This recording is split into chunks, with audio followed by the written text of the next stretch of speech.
Seigneur, éternel Père, roi de gloire, Seigneur, merci encore pour ce jour. Seigneur, merci pour ta présence dans notre vie. Seigneur, merci encore de ce que tes prophéties s'accomplissent encore en ces temps. Seigneur, sans toi, nous ne sommes rien et nous le reconnaissons. Alors en ce jour encore, nous voulons te dire merci. En ce jour encore, nous voulons venir vers toi et te dire que tu es le oui et l'amen. L'amen.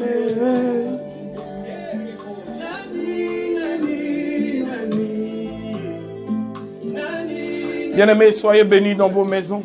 Soyez bénis là où vous êtes. Nous allons aujourd'hui parler d'un sujet.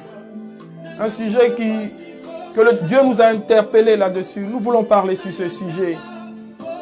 Alors, recevez là où vous êtes dans votre maison encore notre amour et notre considération.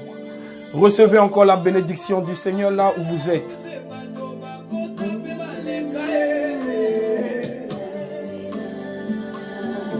Seigneur, merci. Seigneur, nous voulons prier notre Dieu. Nous voulons lui dire merci encore pour son amour. Nous voulons lui dire que sans lui, nous ne sommes rien. Nous voulons lui dire que loin de sa présence, nous sommes totalement perdus. Oui, c'est vrai, en ce moment, le monde est dans un affolement. L'Église est encore pire même encore. Et c'est de ça que nous voulons aujourd'hui parler. L'Église est pire que le monde. Le monde a peur, c'est normal parce qu'ils n'ont pas Christ. Mais comment se fait-il que l'Église a aussi peur? Comment se fait-il que l'Église a aussi peur? Bien-aimés dans le Seigneur, en tout cas, soyez les bienvenus sur notre chaîne Sola Scriptura. Ça fait un moment, nous avons déjà enregistré des émissions, mais nous nous laissons conduire. Nous nous laissons diriger par l'Esprit de grâce et l'Esprit Saint. Comme nous l'avons dit dans différentes émissions, nous ne sommes pas des activistes religieux. Non, nous sommes des bien-aimés, des frères qui veulent simplement que la vérité des Écritures soit manifestée. Nous voulons simplement que le chrétien soit un chrétien qui est assis sur une base véritable des Écritures. Nous voulons que dans cette fin des temps, il y ait beaucoup, une masse, un nombre incalculable de chrétiens de Béret. Alors, bien-aimés dans le Seigneur, nous venons encore aujourd'hui auprès de vous avec cette émission. Nous savons que vous êtes dans le confinement. Alors, nous vous souhaitons dans votre confinement que le Seigneur soit avec vous. Que ce moment de recueillement, que ce moment de confinement que le Seigneur a permis qu'il puisse arriver. Nous allons essayer d'expliquer cela. Beaucoup de bien-aimés sont sur les chaînes en train d'essayer d'expliquer ces temps. Car beaucoup de personnes qui ne connaissent pas le Seigneur sont en train de se poser un tas de questions. Alors aujourd'hui, la question est celle-ci. Parce que beaucoup de bien-aimés se posent cette question. Beaucoup de bien-aimés sont interloqués, ils sont vraiment apeureux. La question que nous posons aujourd'hui, pourquoi le chrétien, je dis bien le chrétien pour ne pas prendre le pseudonyme de disciple de Christ, parce que très peu sont des disciples de Christ. Nous le disons avec une certitude, très peu sont des disciples de Christ. Ce sont des chrétiens du dimanche, ce sont des chrétiens religieux, ce sont des chrétiens qui marchent selon ce qu'on les dit. Ils marchent aveuglement dans une mare au crocodile. Et maintenant que les prophéties de Christ sont en train de s'accomplir parce que vous n'avez pas eu les yeux pour voir, maintenant, tout le monde est apeuré. Pourquoi sont-ils apeurés? Pourquoi le chrétien a-t-il peur? Alors que si les signes du retour de notre Christ, de notre époux, est manifeste, tout chrétien doit être dans la joie. Et c'est cette question que nous posons aujourd'hui. Pourquoi le chrétien est-il si apeuré? Alors, bien-aimés, nous n'avons pas 1000 réponses. Nous n'avons pas 1 milliard de réponses. La seule réponse que nous avons, c'est celle-ci. Homme de Dieu, serviteur de Dieu, qu'avez-vous enseigné au peuple de Dieu depuis des décennies? Quel est le message central qui a été celui que vous avez prêché? Le Seigneur vous a confié son troupeau afin que vous puissiez conduire son troupeau près des eaux paisibles, afin qu'un message central soit prêché. Mais qu'avez-vous prêché aux chrétiens pour que là maintenant, face à une pandémie mondiale, face à la manifestation de la prophétie de Christ, ils sont tout tremblants, tout apeurés. Amen. Donc, qu'est-ce qui se passe? Pourquoi le chrétien qui est censé être celui qui est le maillon fort de la société est celui-là même qui a peur? Est celui-là même qui est en train de pleurer, qui est en train de prier pour chasser la maladie? Non. Écoutez, nous ne sommes pas dans le fatalisme. C'est pas possible. Un chrétien ne peut pas être dans le fatalisme. Il ne peut pas dire, bon, c'est arrivé, Dieu l'a dit, bon, on est dans, ce n'est pas du tout ça. Un chrétien marche selon la parole et les prophéties annoncées par l'Écriture, par notre Seigneur Jésus-Christ de Nazareth. Et c'est en cela qu'il a confié son peuple à ses serviteurs. Il a confié son peuple à ses ministres, comme le dit Éphésiens 4, 11.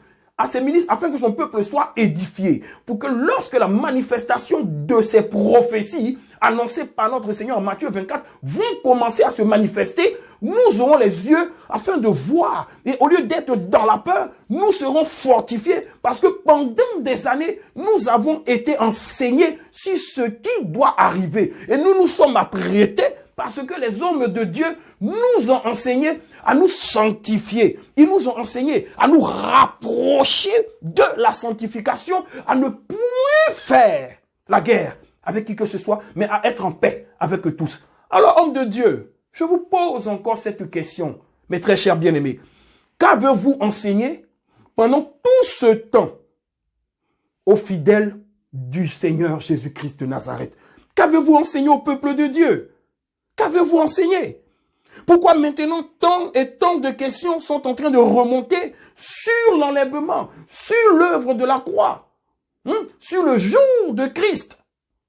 Pourquoi ces personnes posent maintenant toutes ces questions, à savoir si c'est maintenant, si le Seigneur est proche d'arriver? Il est proche d'arriver. Nous vous le disons, il est proche d'arriver. Le Seigneur est totalement proche d'arriver. Tous les signes sont probants. Ils sont manifestes. Le Seigneur est proche d'arriver. Donc maintenant que vous voyez tous ces signes, le monde entier fermé, la maladie, un virus invisible est en train de théoriser l'économie, le système sportif, le système culturel. Tout système mis en place par le monde, par Babylone, est en train d'être ébranlé par une simple prophétie annoncée, mais qui est manifestée au travers d'un virus. Et que font les chrétiens? Que font les chrétiens? Jeûne de 1 jour, jeûne de 2 jours, jeûne de 3 jours. Vous ne faites que jeûner.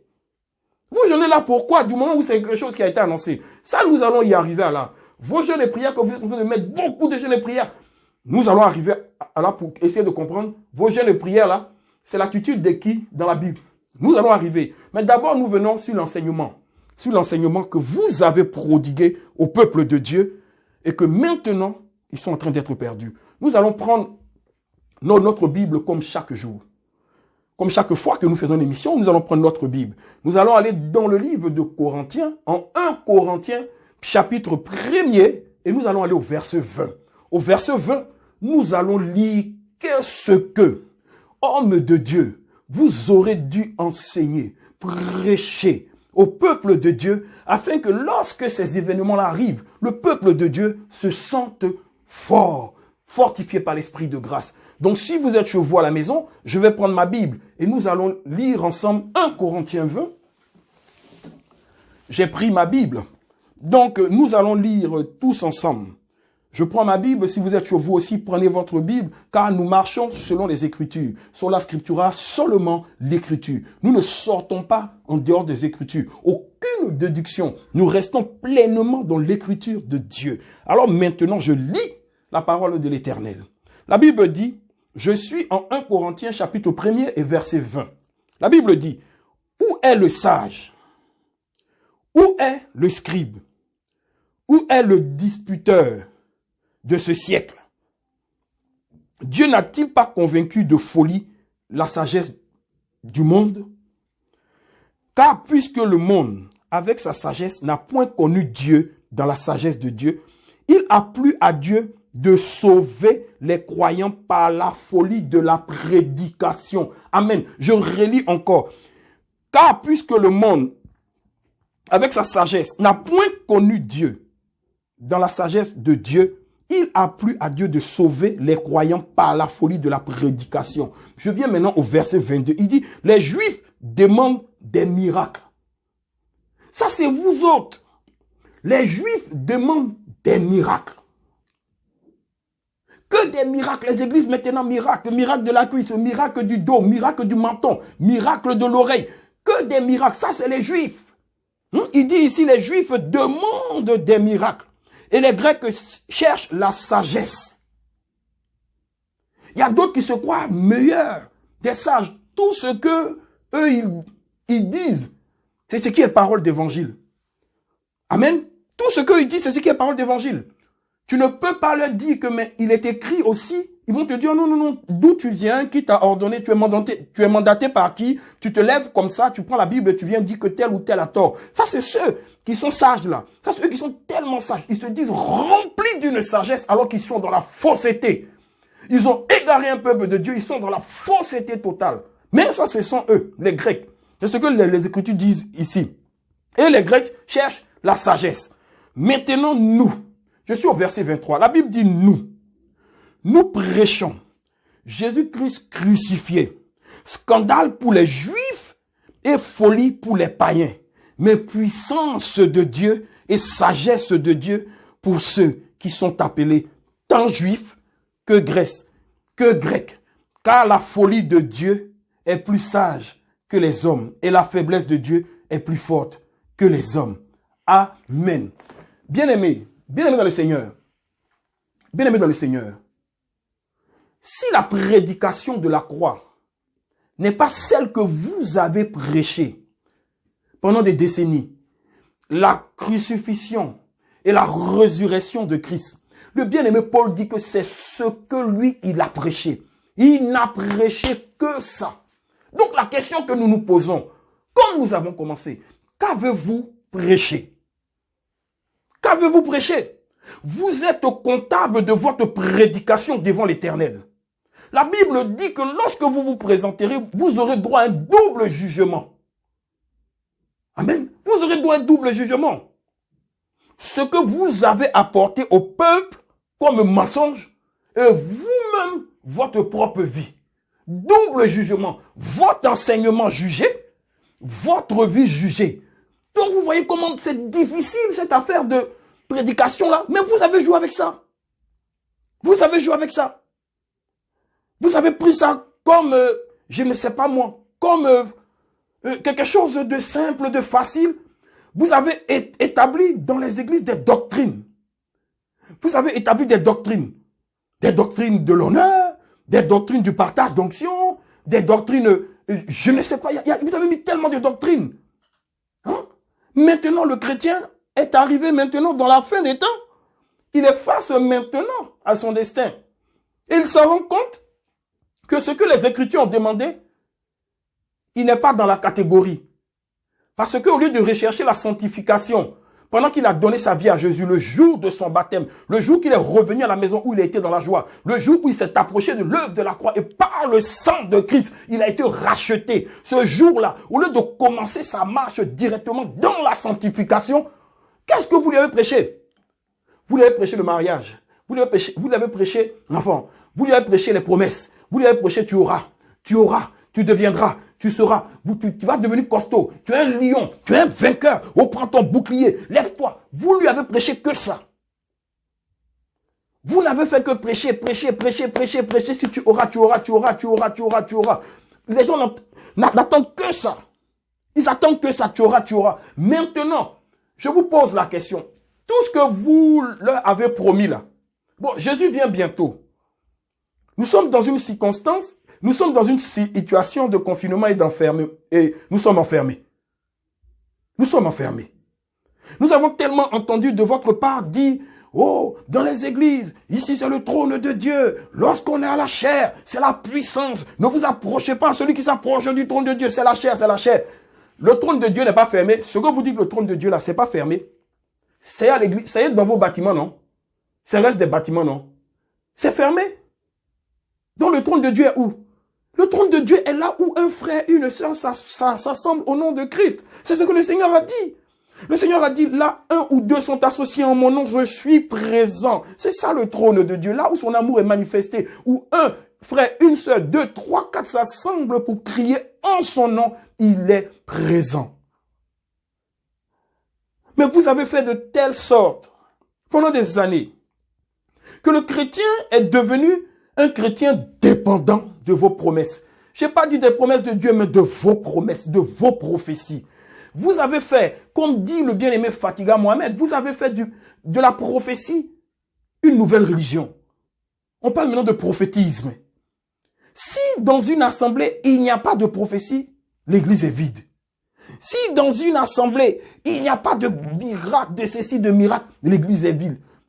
Si dans une assemblée, le bien-aimé qui a la grâce d'apporter la parole commence à parler de la sanctification, il commence à parler de rechercher la propriété de ta maison, de rechercher la paix avec tous. Il commence à parler de la croix, après la croix. Il commence à parler du vieil homme qui doit être brisé, détruit, disparaître. Il commence à parler de vos péchés que vous ne voulez pas laisser, les péchés auxquels nous sommes attachés, les péchés de la chair, nos désirs. Lorsque le bien-aimé qui a la grâce de parler ça, l'église est vide. Parce que les gens s'ennuient. Il n'y a pas de miracle, ils s'ennuient. Parce que pendant longtemps, pendant des années, l'église est devenue maintenant un lieu de spectacle. Et maintenant, voici la comptabilité maintenant de vos prédications. Voici la comptabilité maintenant de vos prédications. C'est cette comptabilité-là maintenant qui est là. Le peuple de Dieu est apeuré. Qu'avez-vous prêché pendant des années? Vous n'avez prêché que votre ventre et votre bas-ventre. Vous avez prêché pour un gain honteux. Et vous êtes comptable maintenant. Vous êtes comptable. Alors qu'un peuple doit être dans la joie, en train d'attendre le Seigneur, en train de danser, de fêter. Oh, le Seigneur reviendra peut-être demain, après-demain, peut-être qu'il reviendra le 6 avril. Donc, comme les vierges sages, nous veillons et nous attendons dans la joie pour qu'au cri de minuit, nous puissions nous lever et aller à la rencontre de l'époux. Mais qu'est-ce que vous avez fait, vous? Le chrétien est maintenant dans l'inquiétude, alors que le Seigneur est à la porte. C'est maintenant que l'inquiétude est en train de grandir dans leur cœur. Ils ne savent même pas c'est quoi l'enlèvement, les tribulations. Ils ne comprennent rien car vous ne les avez pas enseignés sur l'œuvre de la croix. Ils ne comprennent même pas le profit et la puissance qu'il y a dans l'œuvre de la croix. C'est là que nous sommes rendus maintenant, Église. C'est là que nous sommes rendus. C'est là que nous sommes rendus. C'est ce que vous avez fait. C'est ce que vous avez fait. Et maintenant, qu'est-ce que vous faites? Vous faites maintenant. J'avais posé la question en amont. C'est ce que vous êtes en train de faire maintenant. Il faut jeûner contre le coronavirus. Il faut prier pour chasser le coronavirus. Je vous pose la question. Alors que le Seigneur a annoncé sa prophétie en Matthieu 24 qu'il y aura des épidémies, des grandes épidémies, et cela ne sera que le commencement. C'est la prophétie de Jésus que vous voulez jeûner contre ça. Non, je vous pose la question. Vous voulez jeûner contre la prophétie que le Seigneur a donnée pour l'accomplissement de son avènement. On n'a pas dit de laisser les gens se mourir. On prie pour que le Seigneur puisse sauver et guérir ceux qui sont en train de mourir. C'est ça que nous prions. Mais vous êtes en train de prier qu'il faut qu'on chasse le... Vous voulez faire comme Pierre. Vous voulez faire comme Pierre. Vous ne voulez pas que la prophétie de la croix s'accomplisse. Où Jésus a dit, arrière de moi Satan. Vous voulez que Jésus aussi dans vos prières, que vous êtes à la maison, puisse dire, arrière de moi Satan, car vous ne voulez pas que sa prophétie puisse se manifester. Ce que lui-même il a dit, qu'il a annoncé. Vous ne voulez pas que ça se manifeste. C'est ça. Moi, je vous pose la question, c'est ce que vous voulez. On prie à la maison, on prie pour que la maladie s'éloigne, pour que la maladie diminue. Mais c'est la prophétie de Christ, nous sommes chrétiens. Sa prophétie doit s'accomplir. Il a annoncé que cela arrivera et cela doit arriver, car cela a été annoncé par la bouche de notre Seigneur, Jésus-Christ de Nazareth. Donc cela va arriver. Donc vous êtes en train de jeûner. Jeûnez plutôt pour la sanctification du corps de Christ. Jeûnez plutôt pour la sanctification du corps de Christ. Jeûnez plutôt pour que les pasteurs, que les bien-aimés, les fidèles puissent se repentir. Jeûnez plutôt pour ça, qu'il y ait une repentance générale et que le Seigneur fasse pleuvoir sa grâce sur son peuple. Jeûnez pour ça. Jeûnez pour qu'il y ait cette repentance. Que tous les mensonges qui ont été donnés pendant des années là soient maintenant chassés de l'église au nom de Christ Jésus. Tous ces mensonges. Que le peuple de Dieu maintenant se réveille maintenant comme des Béréens qui se relèvent et qui se posent la bonne question.